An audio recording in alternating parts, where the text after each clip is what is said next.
रीझ गए एक सुंदरी पर नारद। सुंदरी का भविष्य देखा। नारद तो जानते थे सब भविष्य।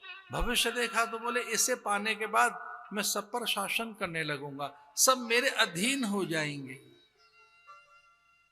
यही तो रोग है मन का, और क्या है। हम सबको अधीन करना चाहते हैं। हम तो बहुत बचपन की बात बता रहे हैं। जब हम साधु बने तो कुछ दो चार बहनें आ गई मिलने और वो कहने लगे बाबा जी को ऐसा मंत्र बताओ वो हमारी मुट्ठी में आ जाए। सच्ची घटना है ये। हमने कहा वो आपकी मुट्ठी में आ जाए मतलब? तो हमें अभी तो ऐसा मंत्र आता नहीं, पर सीखेंगे कि वो अंगूठी बना के आपकी अंगूठी में पहना दें उनको, एक बैग बनाकर आपके हाथ में रख दें। और तंत्र मंत्र में तो ऐसा था कि बकरा बना लिया, तोता बना लिया, मैना बना लिया। अब समझ में नहीं आया कैसे मंत्र है। वो मुट्ठी में, वो तो हवा है, माया है। मुट्ठी में माया आई है कभी? किसे मुट्ठी में रखना चाहते हो? किसको अधीन बनाना चाहते हो? माया मोहित करना चाहती है, वशीकरण चाहती है, उच्चाटन चाहती है, विद्वेषण चाहती है, स्तंभन चाहती है।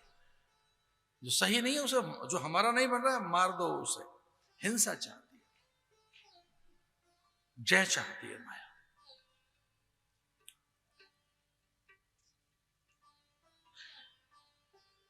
राम जी भगवान ने पूछा कि वो जिसे तू पाना चाहता है वो चाहती क्या है, वो तुझसे क्या चाहती है? नारद ने कहा वो कह रही थी सुंदर होगा मैं उसे अपना पति बना लूंगी। तो भगवान ने कहा आपको क्या चाहिए? बोले फिर मुझे अपनी सुंदरता दे दो। हरिसन मांगो सुंदरता ही। हरिसन मांगो सुंदरताई, हरिसन मांगो सुंदरताई। मोहे जातु गहर अति भाई, मोहे जातु गहर अति भाई।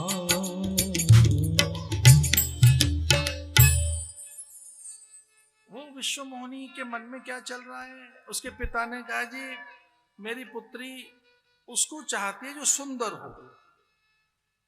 तो नारद ने कहा वो उसकी परिभाषा क्या है? बोले सुंदरता कभी न जाए, उसका सौंदर्य कभी न चला जाए। ये है बस एक बात। सुंदरता आज है, आज भी रहे, कल भी रहे और बनी रहे। तो नारद जी भूल गए कि ये बात तो भगवान में ही है और किसी में है ही नहीं। अपने जैसा रूप दे दो, अब वो टिक्कर है नहीं रूप। विश्वमोनि ने भगवान का वर्णन कर लिया। सुंदर वस्तु कौन? जो सत्य वस्तु है, पूर्ण वस्तु है। देखो सुंदरता की परिभाषा बता रहे हम। सुंदरता की परिभाषा है जो पूर्ण वस्तु है उसे सुंदर कहते हैं। सत्य वस्तु है उसे सुंदर कहते हैं। सनातन वस्तु है उसे सुंदर कहते हैं। और वस्तु में से सनातनता चली गई, पूर्णता चली गई तो मृत वस्तु है। आपके शरीर में से प्राण चले जाएं, सनातनता चली जाए, नित्यता चली जाए, तो यही लोग 2-4 घंटे के बाद रखने को तैयार नहीं है उस शरीर को। 1-2 दिन भी रखने को तैयार नहीं। और सयाने लोग कहते हैं इसे निपटाइए, मिट्टी है, इसे ठिकाने लगाओ। ये शव है। अब न ये सुंदर है, न प्रिय है, न मोहक है, और तो और अपनापन भी नहीं रहा इसमें। इसका जो अपना था वो गया, इसमें जो अपना था वो गया, जिससे हमारा नाता था वो गया, मिट्टी पड़ी। सुंदर कहां है वो? चूंकि पूर्ण नहीं है, अपूर्ण है, वो नित्य नहीं है, वो अनित्य है, नश्वर है, क्षणभंगुर है। तो सुंदर वस्तु कौन सी है? सुंदर वस्तु जो पूर्ण है, जिसमें अपूर्णता न हो। सुंदर वस्तु कौन? जो सनातन। सुंदर वस्तु कौन? जो नित्य, और नित्य परमात्मा।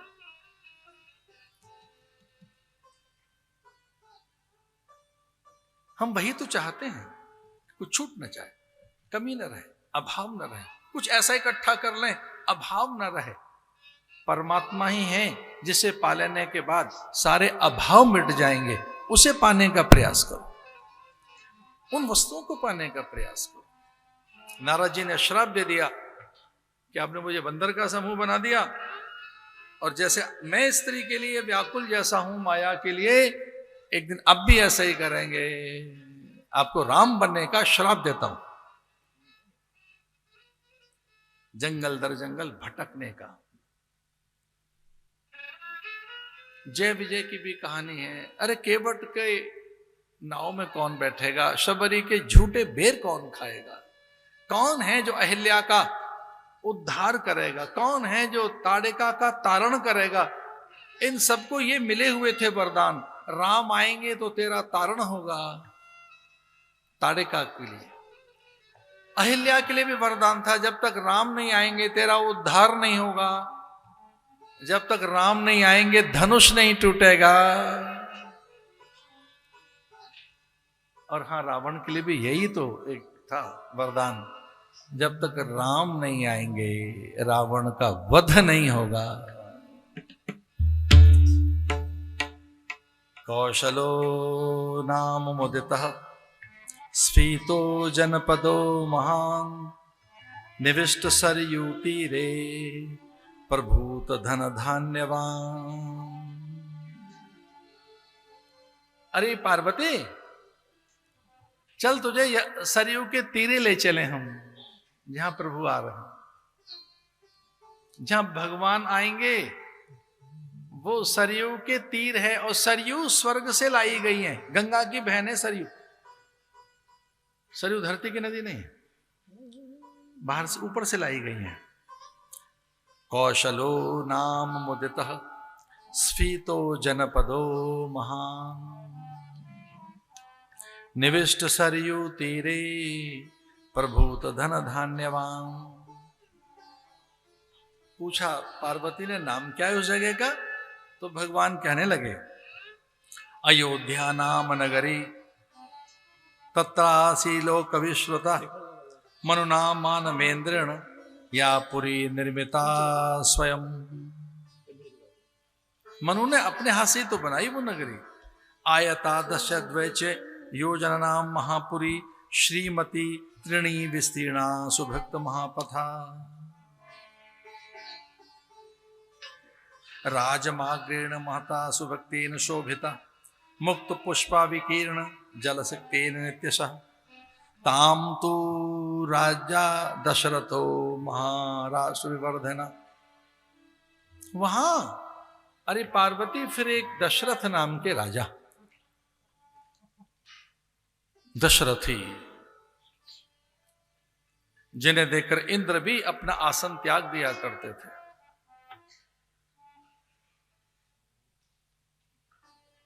सहस्त्रेण इंद्र यश कीर्ति वर्धन। सहस्त्रेण यानी सैकड़ों बार। सहस्त्रेण का मतलब हो गया हजारों बार। सहस्त्रेण हजारों बार इंद्र को दशरथ का सम्मान करने का अवसर मिला, इसका अर्थ ये।